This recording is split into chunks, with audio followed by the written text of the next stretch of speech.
to the Thought Snob Podcast. I'm Paula Swope. Let's get snobby.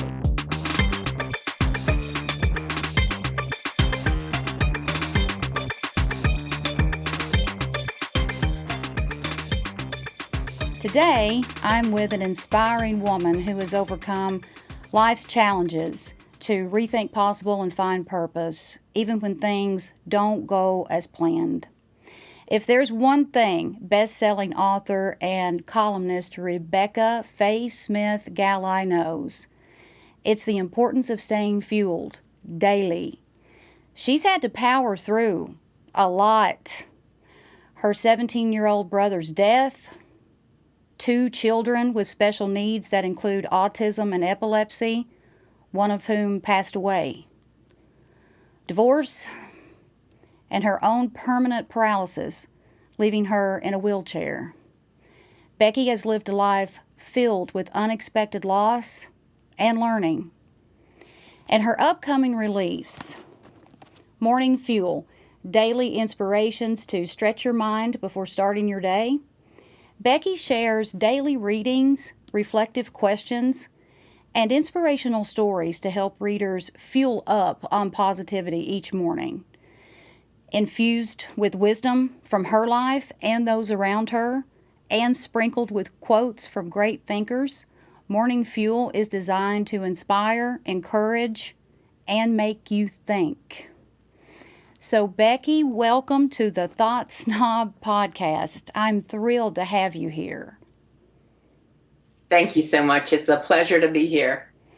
And if anybody appreciates this book, it's me, because how we start our day just really sets the pace for everything. And I'm a person who used to start my day with that sympathetic nerve system on overdrive, man. I mean, I would get up and fight, flight, freeze every single day. And when I started operating with mindful awareness and being more diligent about turning up my parasympathetic nervous system, changed my whole world.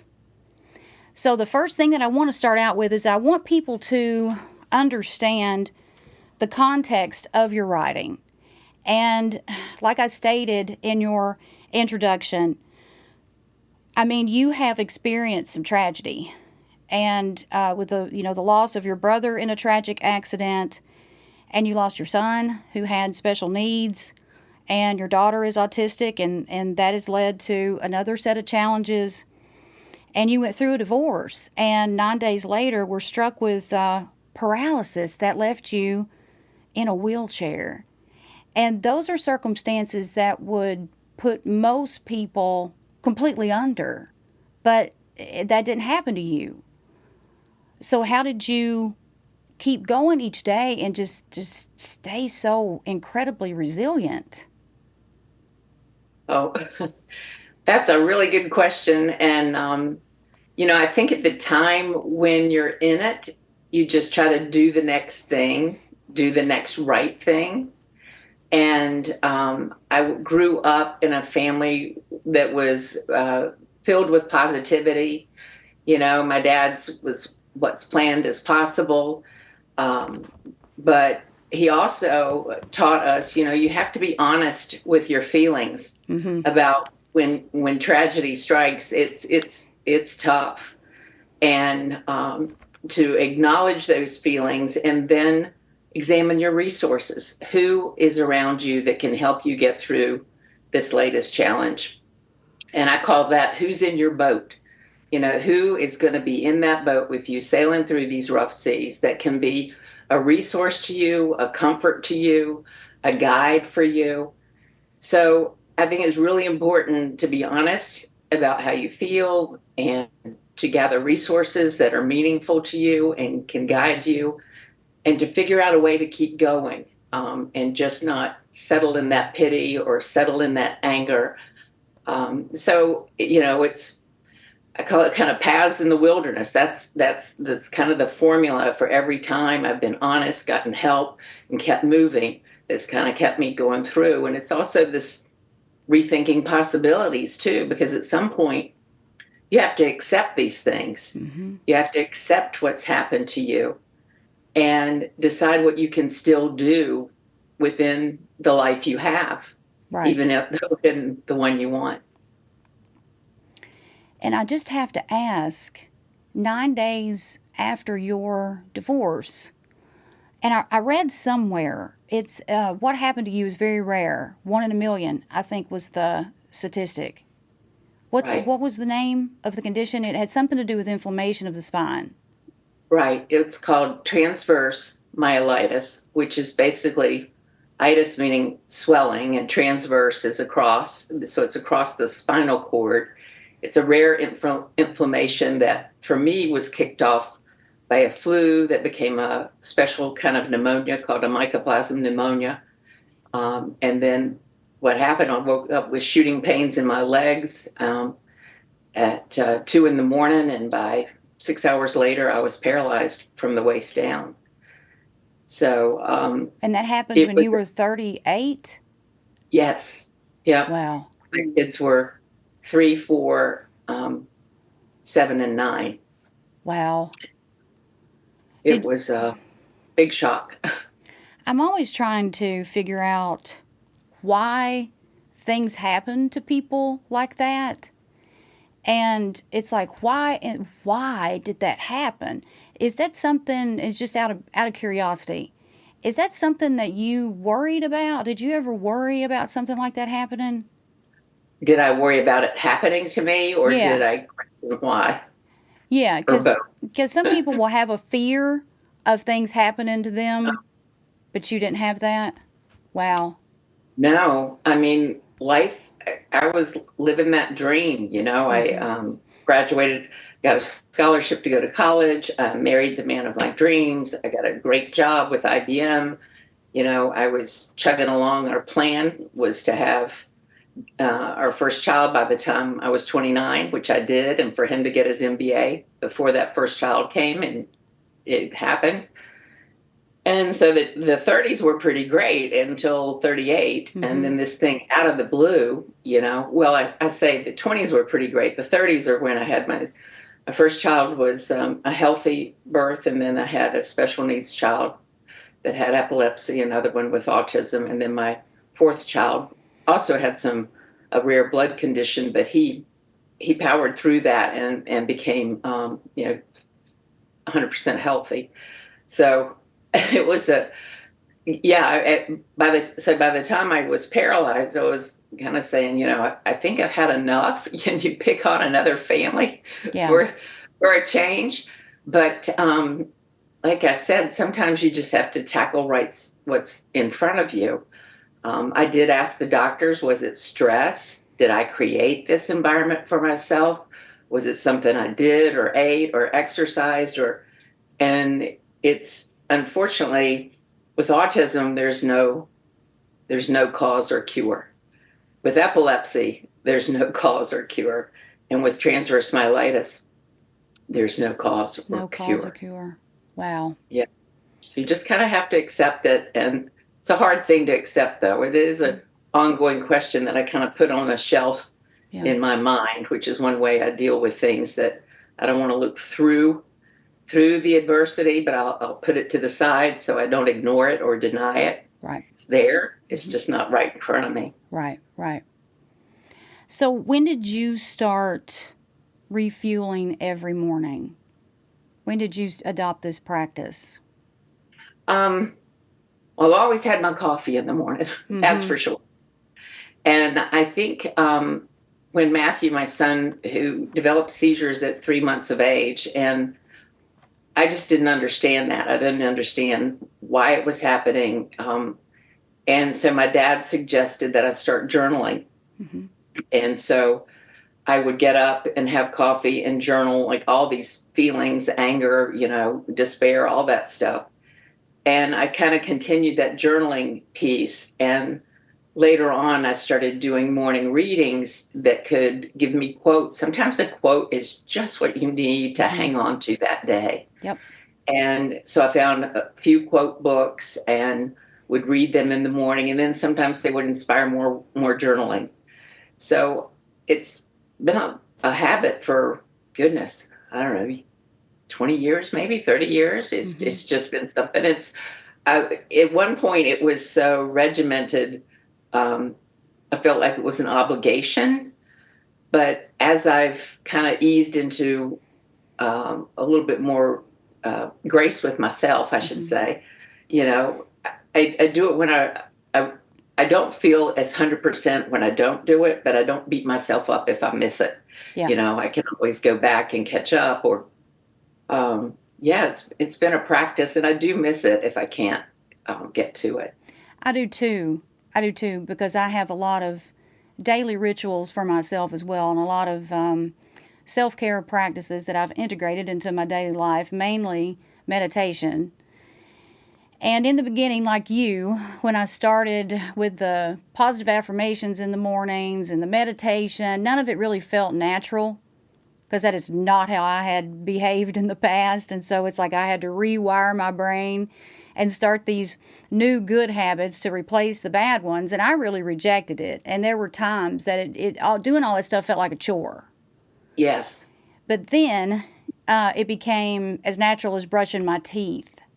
Mm-hmm. And it's like if I were to get up in the morning and not brush my teeth, I would feel yucky and nasty. And that's how I feel if I don't do my morning meditation and the other things that I do.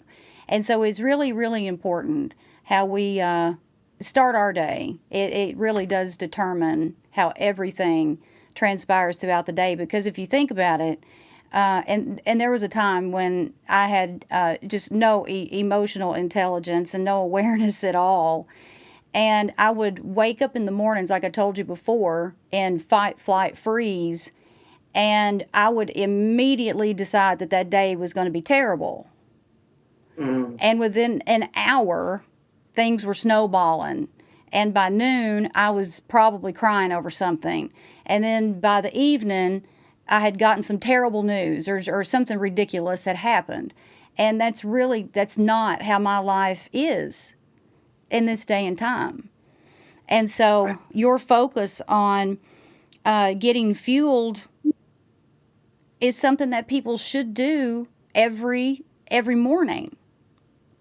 I've been making my way through your book, and am curious about how you selected the stories and the quotes. Yes, and it sounded so easy just to put something together once a day, but it was quite an effort once you realize there's 366 of them you got to find. Mm-hmm.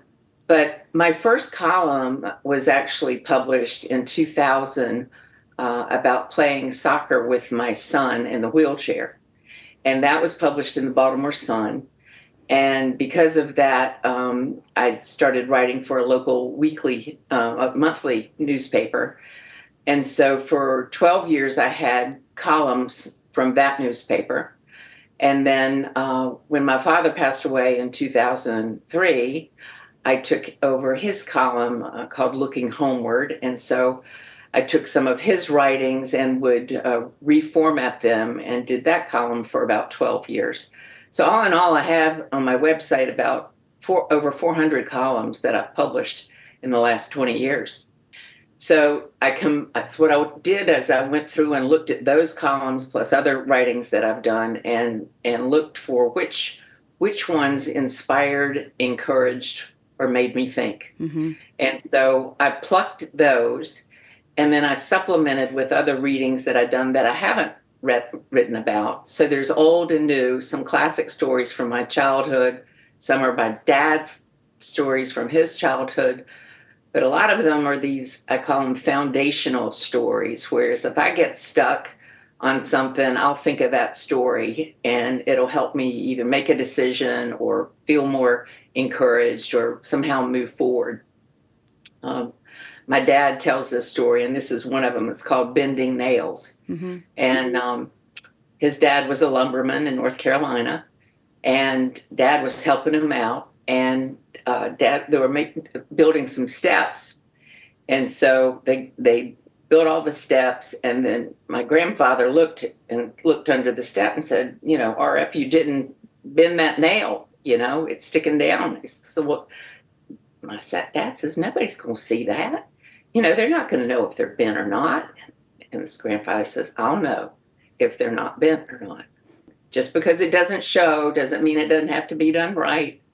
And I'll tell you, every time I get ready to take a shortcut or think nobody's going to see that, I think of them bending nails. Yeah. So that's the kind of foundational story that I like to remember and I like to retell. Just a reminder to do everything with integrity. Yes. Yeah. Yeah. Because when we don't operate with complete fidelity, it always backfires, if you think about it. Right. Yeah. Yeah. What helps you, face like tough issues that come your way? Because it appears as though that you just really face those head on. I try to. I try to not ignore them.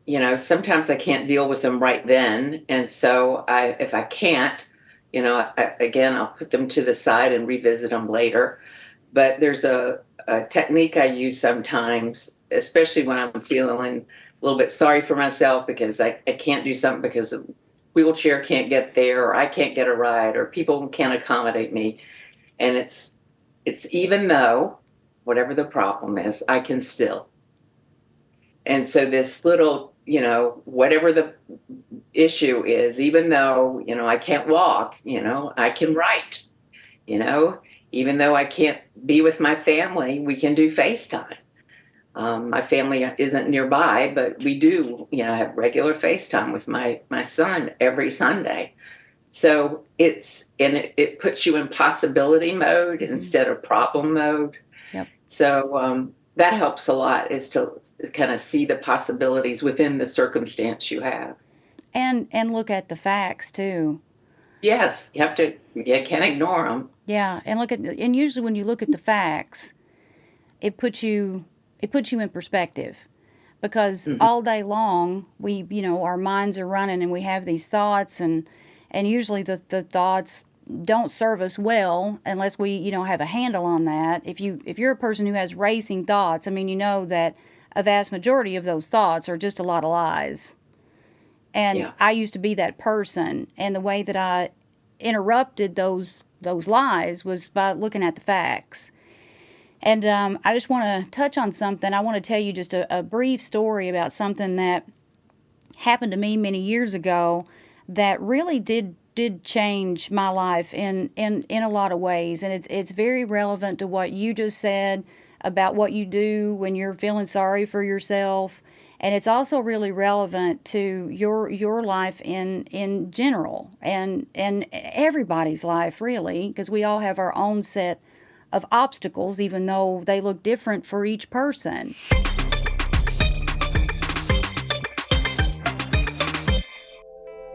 When someone tells you over and over again that you can't have what you want, you believe it. And those beliefs, unless they are interrupted, have the power to destroy your life. This book takes you on a journey of self-assessment, self-reflection, and self-empowerment, but it's not a quick fix. It's a playbook to a better life. And if you emulate my spiritual teachings, your life won't look the same 1 year from now. I want you to know that if you want something, you're meant to have it. That burning desire that you've always had is there for a reason. Your intuition tells you that you are supposed to do whatever you want to do, and that's why the burning desire never goes away. You may have shut it out a time or two in your lifetime, but it always comes back. Together, we're going to bring that burning desire to life.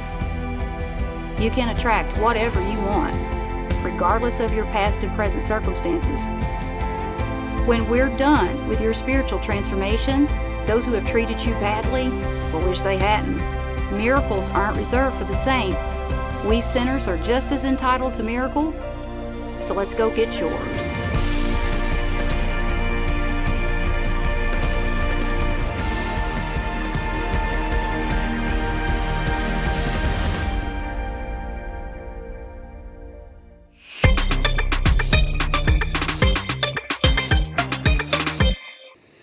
So, in my former life, I was a grant writer, and I worked with a lot of nonprofits.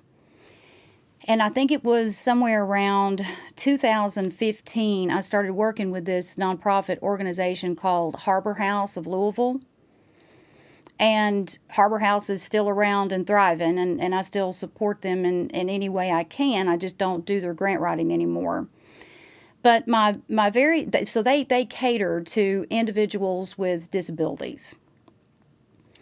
And they have this all these wonderful programs that just cater to the whole individual and their family, and they produce some life-changing results for individuals with disabilities. And my first day there, I took a tour of the facility, and that morning it was raining. I woke up in a bad mood. My husband had left his shoes on the floor. I tripped over them. I was throwing the four-letter words. I was complaining. It looked awful in my pants. My hair looked like a cotton ball because of the rain. And I really was just bitching about everything. And I get to Harbor House, and I'm sitting in the parking lot. I'm in the worst mood ever. And I get out of my car, and I walk towards the building. And these doors open up. And I'm greeted by this lady. Her name is Sabrina. And Sabrina's still at Harbor House. And she's confined to a wheelchair. And I can tell by looking at her that she was born into this world at the worst disadvantage possible. And she had a smile on her face. And she greeted me and told me that she was going to be giving my tour. And she was so excited to do that.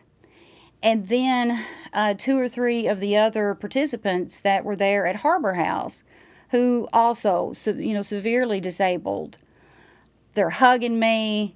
They're talking about how excited they are that I'm there. These people were the happiest people on earth. They had the best personality, the best outlook, the best attitude. And I stood there thinking, okay, it put me in check. And it put me in check in a big way. And from that day moving forward, I practiced gratitude and for things that I hadn't before. And I had to tell you that, because that was a really significant, pivotal day there at Harbor House. And when I got done with the tour and I went into the CEO's office, I started crying. And I told her, I said, this has it's changed me forever. And so I had to tell you that story. And I thought about that story when I was reading about your story, and I was reading through your book. So, yeah. Thank you. That is powerful. And you touched on something that's so important, that even though I can still exercise, but I do, one of my morning fuel before I even get out of the bed, it's 3 things I'm grateful for. Yeah. Gratitude has a way of really pulling you into what's positive about your circumstance, no matter what it is. Right. If it's raining, it's water in my grass that was turning brown. There's some positivity but you have to look for it. Mm-hmm. Sometimes you have to look for it. But yeah, because our ego gets in the way, and our ego will tell us there's nothing to be positive about. There's nothing to be grateful for, and there are all kinds of things if you just stop and look and look at the facts. I mean, you've got your breath. It's like you can always be grateful for that, because without that, oh my God, that really wouldn't be a good day. So I want to talk about, I don't know anything about your memoir, Rethinking Possible. It released a few years ago, right? Yes. Okay. And it, so like, how does Morning Fuel serve as the next step in your story? So Rethinking Possible was, basically my life from the time I was 6 years old and through my brother's accident and his death, and straight through my life into the paralysis and becoming a writer, because I never wanted to be a writer, never thought I could be a writer. In fact, I got negative feedback through school that my writing wasn't very good. But after I was paralyzed, it was hard for me I did sales and marketing, it's hard for me to do that. I started telling my stories via email because in 1997, when I was paralyzed, that was a brand new thing. Mm-hmm. And so I had a friend who was curious, who knew me in high school and hadn't seen me for 20 years, and said, "Hey, what's up with you?" And part of the memoir was my writing to him, updating him on my life. And part of those writings became that first column that was published about my son playing soccer, because I was in a wheelchair guarding the garage doors, and he would try to shoot in the basketball, and I'd wheel to the right and kick it, and sometimes he'd kick it and it hit me and I'd score. So it was a cute little story. And so I developed a way to connect with people, which was really hard from the wheelchair. So the columns became really the basis of the memoir. And the book had a lot of different forms. First, it was going to be a self-help book, and then it was going to be this narrative nonfiction. But they told me I needed it. It was really more of a memoir, which was a big challenge for me. And so I got some more education, understood that a little bit better. But it was a big change for me, because it was the first time I spoke publicly about what it was like to have all these losses. And it's hard to admit all that. And when you see it all at once, it's a lot. When I talked about it, and what people asked me about was, you became very vulnerable. I mean, in this business, when you talk about your life and what you're going through, you become very vulnerable. But as I did that, people would ask me that question: how do you get through it? What fuels you to get through it? And so this morning fuel became part of the daily readings that I do. I was like, well, why not write what I do? Yeah. And share with them what has worked for me, and hopefully it would be helpful to them. Right. Yeah, writing takes you on quite the journey, doesn't it? It does. Yes. It really does. And for me, it was therapeutic, because I did Mm-hmm. have to admit a lot, and I had to reflect on a lot and own a lot, take responsibility for a lot. And I decided to be completely vulnerable, probably for the same reasons that you did, because our vulnerabilities, man, they help other people. They do. It's Yeah, amazing. they do. They help other people, because people hear that someone like you and me have gone through the same things that they have. And not only do they no longer feel alone, but they don't feel like they're not successful or not good enough. And they see that none of us are perfect, and that life's going to throw us some curveballs. It's all about how we react to it. And so I think when people hear about a lot of my stories, they are not as fearful to do what I've done to change my life for the better. And just by reading your book, I know that people are going to have the exact same reaction. It is so good. And a lot of people want to tell us that we're not good writers, like they told you in high school. Well, those people were wrong, because you are a great writer, and this book is just it's meticulous, and I really, really love it. With all that said, what message do you hope to pass on to your readers about overcoming tragedy to find their inner resilience?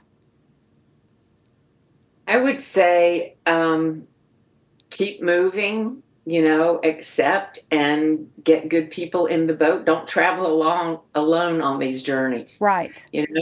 Don't travel alone. And there are people that can be helpful, and keep reaching out and keep moving. Mm-hmm. I want to, that's excellent advice.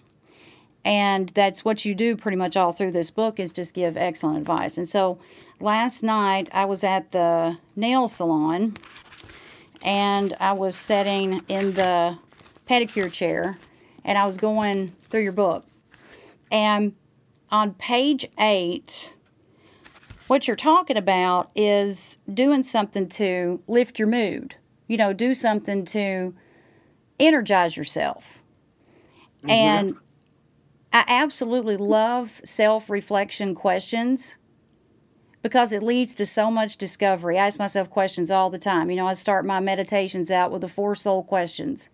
Who am I? What do I want? What is my purpose? And what am I grateful for? And I end, begin and end my meditations with those questions. And so on page 8, one of those questions is, what could I talk about for hours?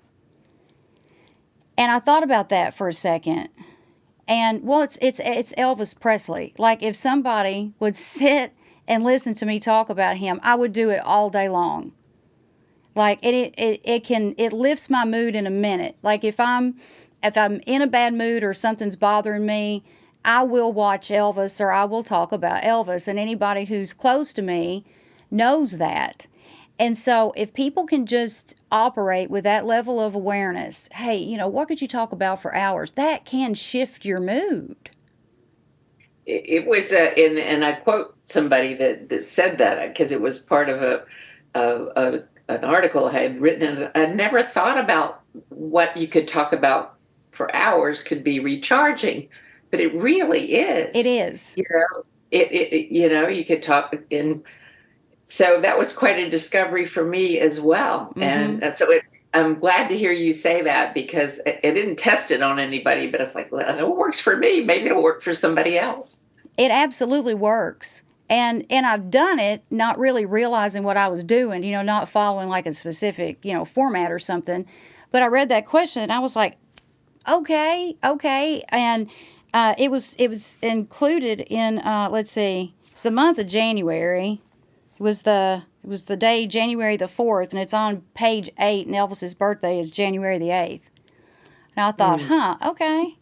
But just wanted to point that out so people can know that what they're getting into when they get this, and it's lighthearted, and it's like one big manual of self discovery and mood lifting, and it's just a book you just really you can't go wrong. You can't go wrong with this, and the way that you laid it out and wrote it, it's such an easy read.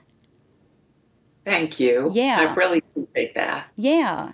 And Yeah, so let's talk about the launch date. It's yeah, October 29th, that's right. and it'll be for sale where? Everywhere? It is everywhere. It's on Amazon, Barnes and Noble. Any independent bookstores have it as well. So, yes, you can Google it. And then my website is beckygalli.com, BECKYGALLI.com. And the landing page has both this book and my the memoir, and with links on how you can buy them if people want a direct way to get to it. But yes, We'll I'm make very it excited about it.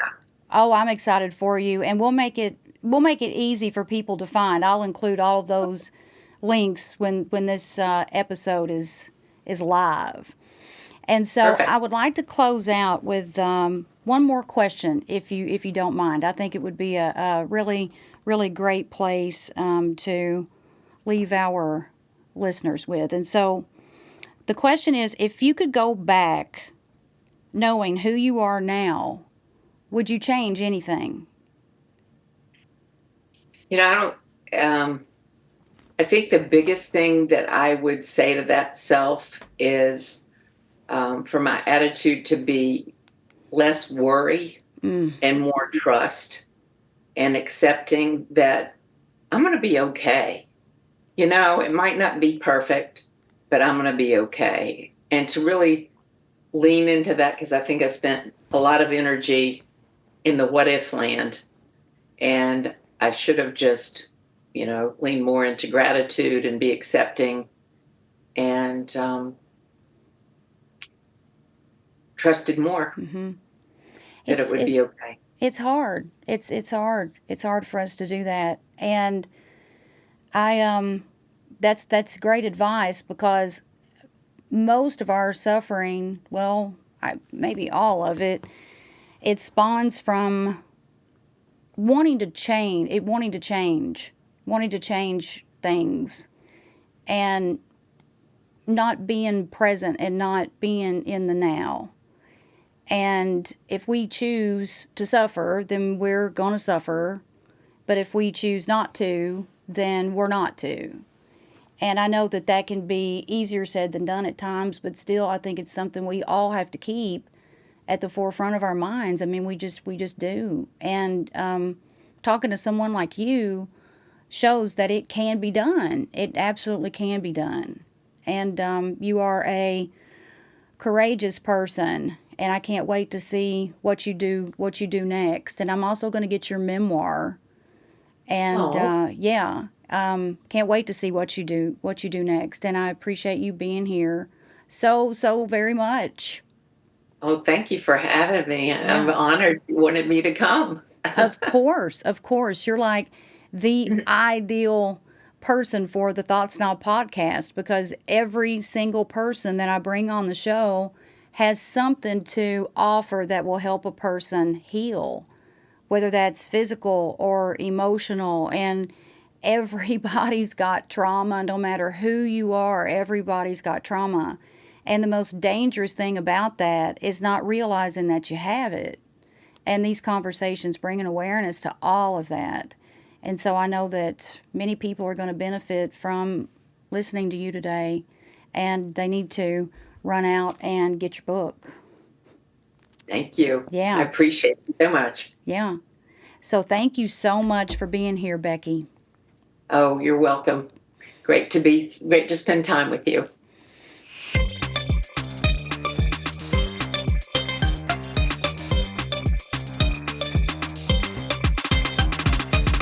The Thought Snob podcast with Paula Swope has been brought to you by Thought Snob Media in association with Special Purpose Studios. All production, mixing, and sound engineering by me, Will Swope.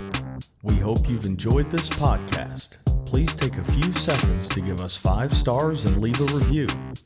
See you on the next Thought Snob podcast with Paula Swope.